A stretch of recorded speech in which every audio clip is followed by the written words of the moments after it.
morning.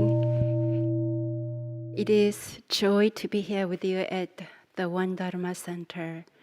Every summer, all the One Buddhist reverends in America gather here for our Kyomonim's annual retreat, supported with great care and love by our head Dharma teacher, Venerable Chuksanim, and the awesome reverends here.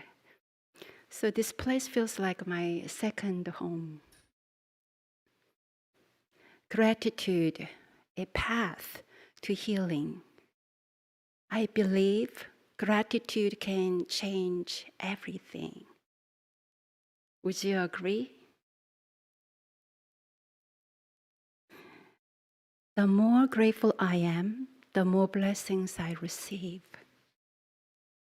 To the extent I am ungrateful, things become more entangled. For instance, when I'm in line at a grocery store, the cashier checking my groceries can sometimes be grumpy and tired. But when I approach them with grateful energy, their attitude changes. I might share friendly words or just a simple smile. This creates a ripple effect. In ways like this, I experience immediate evidence about how gratitude can influence the dynamics of our everyday life. At the temple in North Carolina where I live and work, the more I express gratitude to my fellow reverend, the more positive energy grows in the temple. When I express gratitude to ground workers who dig and lift heavy stones for our garden path, smiles break out on their faces. Have you experienced something similar? Gratitude is a simple and direct recipe for harmonizing our relationships with the world. Gratitude practice is essential Dharma in Won Buddhism. It is one of the unique features that distinguishes from traditional Buddhism. Instead of emphasizing the alleviation of suffering by following the path of the Four Noble Truths, we emphasize the recognition of grace in all situations. How do we do this? One approach is understanding that all things are the mind's creation. Our minds can create grace or harm, gratitude or complaint. In your life, do you tend to focus more on grace from harm or harm from grace? In Won Buddhism, we aspire to direct our minds to what we are grateful for and what we can offer in return. When our founding teacher Sotaesan attained enlightenment, he felt a profound sense of gratitude for all the support and grace that had sustained him. He distilled this awareness as the fourfold grace. Grace of heaven and earth. Grace of parents. Grace of fellow beings. Grace of laws. Grace of heaven and earth, the sun, moon, stars, and all the wondrous gifts of nature and the universe. Grace of parents and ancestors, all those who have given us life, raised us, and nurtured our being. Grace of fellow beings. Touch what you're wearing now.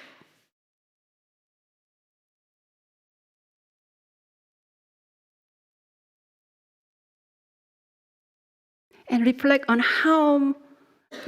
on so many things used in your daily life. And we may wonder how many fellow beings contribute their energy to provide the necessities and resources to sustain us. Inconceivable. Grace of laws. Are you grateful for the laws of justice that safeguard us and uphold our shared humanity?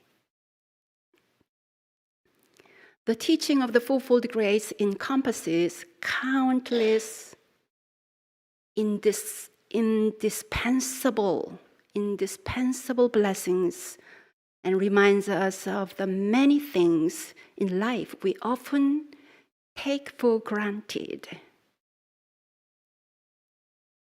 Of these fourfold grace today, I'd like to share my personal journey of gratitude with regard to the grace of parents.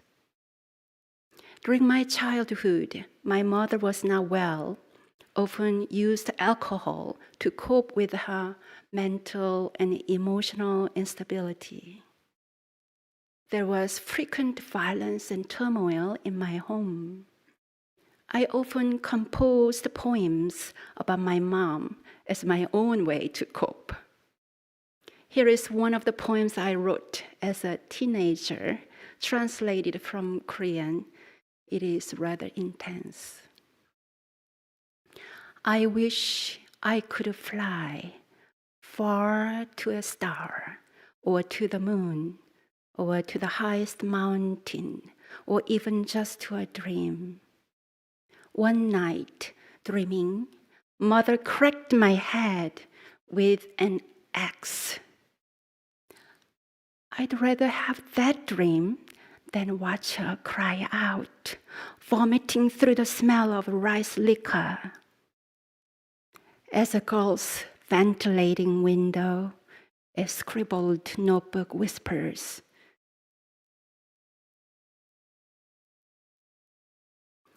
"Please, no more violence. Peaceful home, please. Just today, just tonight. Somebody come, help us. Somebody come and help my mom." Excuse me. I thought I'm okay to share this today with you. Revisiting this poem also reminds me how often I felt afraid of being at home. Because of my turbulent home environment, school became a safe haven for me. Each day, I wished I could stay at school all evening and through the night. Because of the ongoing heavy stress at home, I even once tried to leave this world. Here is a poem I wrote that. Survivor. In my little hometown village, we often heard about a farmer who took his own life by drinking a bottle of insecticide because of tough times. An 8-year-old child hears from a classmate, "Why does it look like you are carrying the weight of the whole world?" In the dark corner of a storage room, full of fear with hesitant steps, the little girl approaches a sack of insecticide powder. The slightly opened mouth of the sack allures her. "You can do it. Don't fear." Her hand reaches inside and grasps the soft powder, piercing her nose with a deadly smell. "Can I do this? Can I?" "No, I can't." What a weak soul. She steps away, tears of relief washing her face. A new voice. "I will live. I want to live." Back at school, I often kept to myself, sitting on a swing and worrying about things at home. One day, on the school playground, my 5th grade classmate, Sun Suk, was swinging nearby. She was a very shy girl, slim and tall with big dark eyes. She and I had never really spoken before, but on that day, she pulled together enough courage to say to me, "Would you like to visit the Won Buddhist temple?" I simply nodded yes. Later, I would learn that she lived right next to the temple and regularly attended the children's Dharma services. Her mother was a lifelong practitioner of Won Buddhism. Soon after our brief conversation, I found myself walking toward the temple right after school. Walking in the temple grounds for the very first time, I was surrounded by magnificent trees that radiated beauty and serene energy. I was only 11 and felt nervous, but a friendly 교무님 soon welcomed me. She had exactly the same hairstyle like I had. After that, I began participating in the children's services. One day, the 교무님 spoke about the grace of parents, a topic that took me by surprise and changed the course of my life. She explained that we should be grateful to our parents, who are the very source of our existence. Reflecting on this, I realized I had long focused on resentment, especially toward my mother, without considering the hardships she faced raising 10 children, only 7 of whom survived. Gradually, I came to understand that through her difficult life and hard work in the farmland, she turned to rice liquor, the common comfort for many farmers then, to ease her thirst and fatigue. Even knowing about her struggles, it took me many, many years to truly appreciate the grace of parents.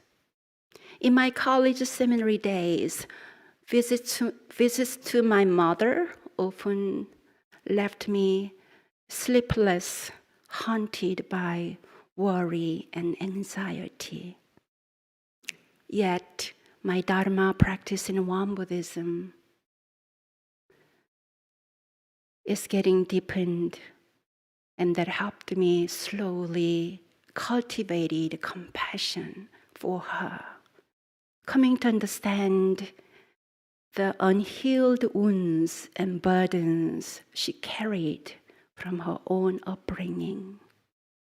I used to question, why did my parents bring me and my siblings into this world, raising us under such dire circumstances? When I consulted with my spiritual mentors, they told me that my mom came into this world in the form of a bodhisattva to lead me to this spiritual path. This was the constant reassuring message I received from every senior teacher. Well, it is true that if my mom was not the person she was, I would probably not have chosen this 교무님's path. The more I have grown to appreciate my life as a 교무님, I have become more grateful for my parents who brought me into this world. With the support of spiritual guides, my awareness of grace have awakened my capacity to understand, forgive, and heal. My mom was meant to be my mom in this lifetime. Even though she passed away years ago, I fully accept her and appreciate her impact on my life.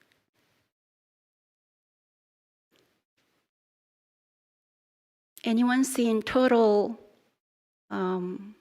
chart over there? Beautiful. One of the legs of our doctrinal total chart in Won Buddhism is the awareness of grace and requital of grace.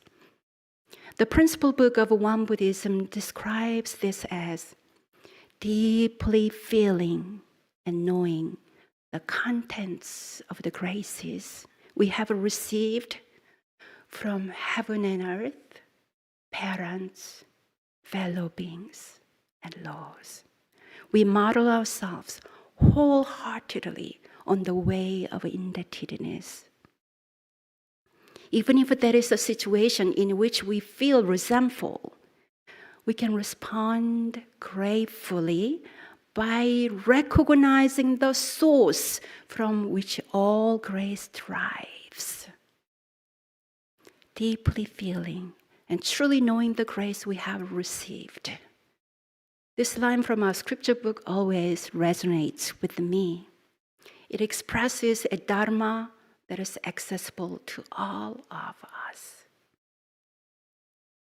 When we awaken to the totality of grace, we open a doorway to healing, both within ourselves and in our relationships with others.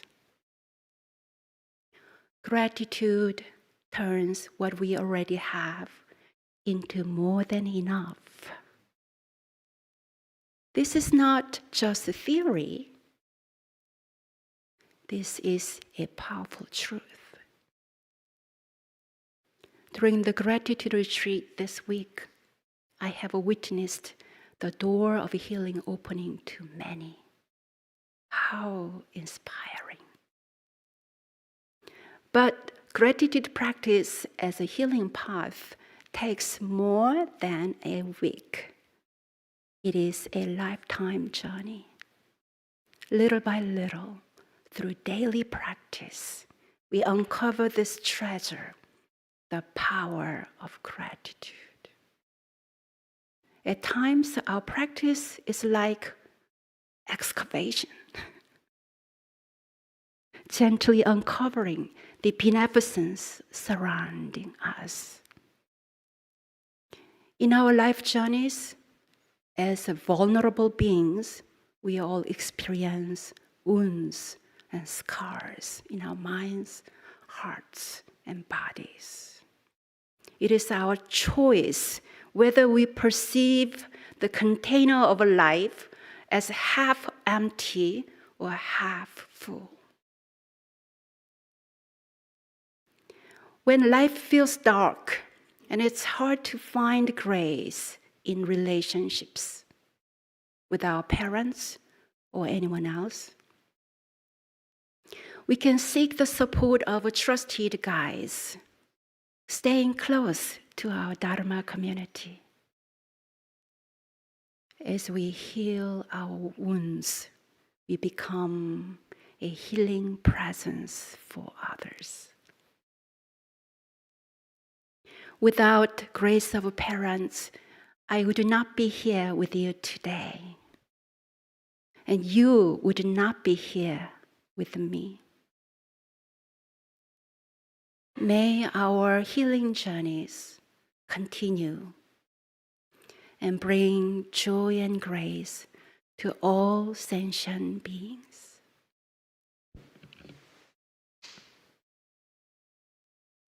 Deep bow to Reverend WonGong, her powerful talk this morning. I have known her for more than 15 years now, and I never heard this intense, vulnerable story that she shared with us today. So we are so very thankful to have her today here with everybody. And now let us close our eyes just for a moment reflect on the teaching. Gratitude, a path to healing. Let us think upon our wounds.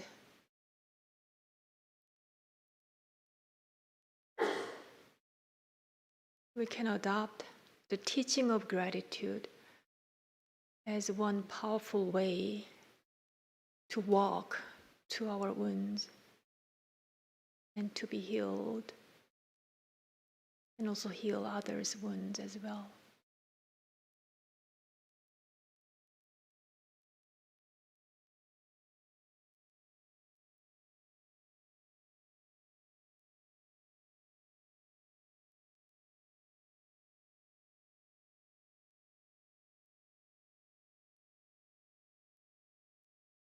Breathe in and breathe out. Breathe in gratitude, like Reverend WonGong used to say, often says. And breathe out, smile, and release any tensions. Now you are invited to chant, all is grace with us. All is grace. And Reverend WonGong will guide us to this chant. All is grace. Your turn. All is grace. All is grace. All is grace. I am grateful. All is grace. I am grateful. All is grace. Together. All is grace. All is grace. I am grateful. All is grace. Feel your heartbeat. All is grace.